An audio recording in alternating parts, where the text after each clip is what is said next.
My dear friends, masters and gods, I welcome you all to PUMC, Pyramid Ullasam Meditation Channel, where Ullasam stands for the eternal happiness, the happiness of the soul, the happiness of the God. The aim of this channel is to simplify spirituality, the spiritual knowledge, and to make meditation easy. When I was on meditation yesterday, all of a sudden it comes into my mind. Meditation is the seed and spiritual wisdom is the fruit. This was the message that yesterday it all of a sudden came into my mind, and that was quoted yesterday's. That was quoted as yesterday's title. Now we must understand this. What does it actually mean? When we explain this sentence, meditation is the seed and spiritual wisdom is the fruit. What I understand from that is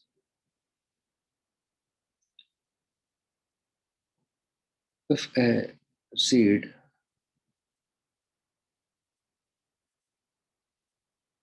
when we actually want to make it a plant, it needs to undergo through a process. When we put that seed in the soil, it actually gets an external pressure from the soil. It needs water.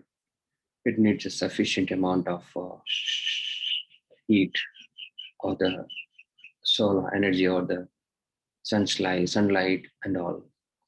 When we create such an atmosphere, the seed slowly becomes a plant. And when we further protect it, care it, water it, when the sufficient sunlight is, or when we expose it to sufficient sunlight that is actually required for the photosynthetic process and all, or even when we give sufficient sort of nutrition into it, that plant actually grows gradually and it becomes a big tree, which further gives us the fruit of it. We must understand we humans are also like that. We also need to undergo various pressures from various sides of our society. Either it is from the family in total, or the individuals in the family, or from the society, or from the culture that we belong to, or from the belief system that we are in. We get pressure from every side when we seek the spiritual knowledge and when we progress on the path of spirituality. People always say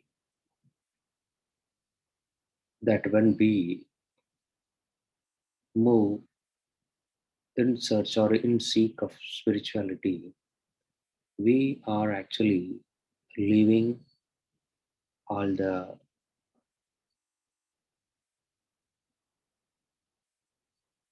external world's requirements or the pleasures that we are in need of. We will leave the family in total and we will be living to such a place, living in such a way that where normal people are not living. or we will be some sort of people that we are supernatural, or we will be living alone. That's also a fact. But I would say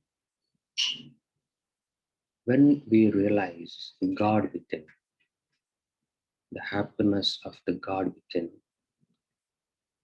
we must understand the individual is the one who actually reaps the benefits of it. Until you have the design that you actually what you want to experience in this physical realm, you will not be get exposed to anything else than what you actually have designed your life for. And when we are desirous of whatever be the kind of living that we intend to live, everything will be granted to you because you are designing it. Or, in other words, we are the design, we are the creators. We must understand that when we create a thing, that only comes to us. When we look for happiness, happiness comes to us. When we look forward for sorrow, that comes to us. It's about the conscious creation of what we intend to and what we are in need of. So, whenever we are creating something, even if when I release a thought into the universe, that actually gets manifested in the moment at the spiritual world whenever I think about it. But remember, as a spiritual being, I always have the free will to correct it at any moment when I realize that I am no more in need of it. For example, n number of cars and n number of designs, the n number of interior facilities, infotainment systems that we have available in a particular car or a range of cars. Why I am attracting a particular car and not the other one which actually people are attracting? Because the thought is in me and I am designing that. I want this much of facilities in that and I acquire that.